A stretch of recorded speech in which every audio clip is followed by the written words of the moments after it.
Hi there, good afternoon, everyone. Want to welcome you here to the Prog Monster. My name is Murph. I'm the host of this show, and we're back here with this mini series, The Logical Songs, featuring the rock band Supertramp. So, this will be the second of 4 episodes on this channel on this topic.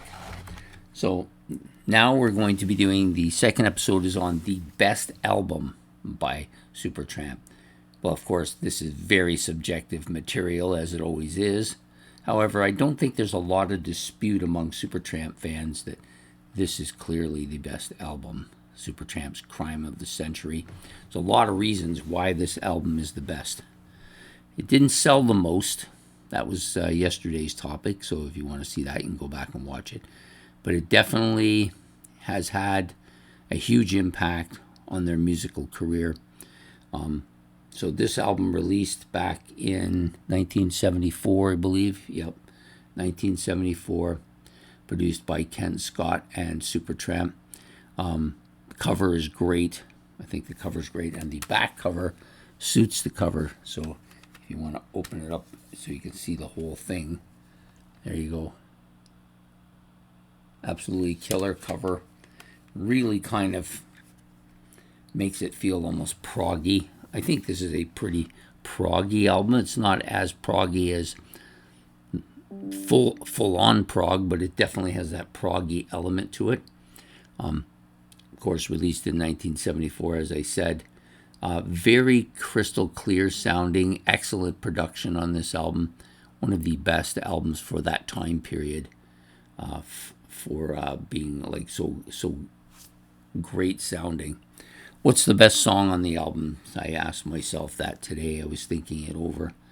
Well, I know what my favorite one is, but is it the best song on the album? My favorite song on this album is probably School, which is the opening track. It's probably the most famous song on this album, too. Probably is their biggest song, I would have to say, but some people would argue that Bloody Well Right is, and I won't argue with them over that because I think it's great.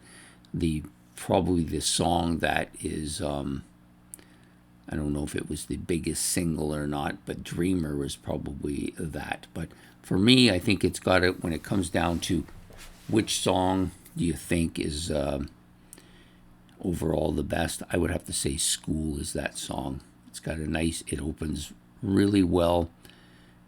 Just capturing the album cover very well. It's very almost spacey in some ways.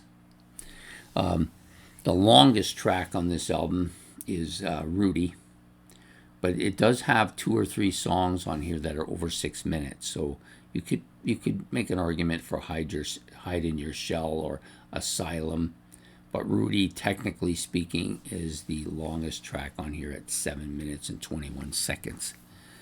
Not one of my favorite tracks on the album, but I can understand why a lot of people like it. There really is no bad tracks on this album. It's very similar to yesterday's video. Everything is just relative to what's better and what's maybe not as good as something else. But I like this album a lot. I think I've been back and forth over the years over whether this or Breakfast in America is my favorite album. Currently, I think it's probably Breakfast in America, but this could come back and take over anytime. Best solo. For me, the one that stands out the most, I don't know if it's actually the best solo. There's a couple of pretty good solos on here. It's the piano solo at the end of School that just goes on and on. Just absolutely killer. It's one of not just the best solo on this album, but I think it's one of the best solos by the band, period, and one of the best piano solos of any song that I can think of offhand. So that's my choice for best solo, the piano solo on School. Yes, the other instruments are filling in the background as well, but I think the piano is absolutely dynamite here. There's some other tracks here that have some really good solos on them as well. I like the guitar parts on Bloody Well Right as well, but I think if it's the school one just stands out for me as being the one that's most memorable, if not for no other reason than that. So for me, that's the the best solo, best song, probably School, probably both. Yeah, pretty dominant. Anyways, great album, highly recommended. If you're breaking into Supertramp, you haven't gotten in there yet, and you're not sure which album to get first, you won't go wrong picking this one, that's for sure. You really won't go wrong picking any of them. Supertramp's one of the few bands that has no bad albums, in my opinion. And this one is definitely at the top of that, or near the top of that heap. So Supertramp's Crime of the Century, released back in 1974. So I hope you've enjoyed this episode, the second episode of The Logical Songs by Supertramp. If you have enjoyed it, please hit the like and subscribe. If you want to make any comments about Crime of the Century or about Supertramp or about anything I said, you can do that in the comment section below. I'm interested in people's opinions about these albums as we go along.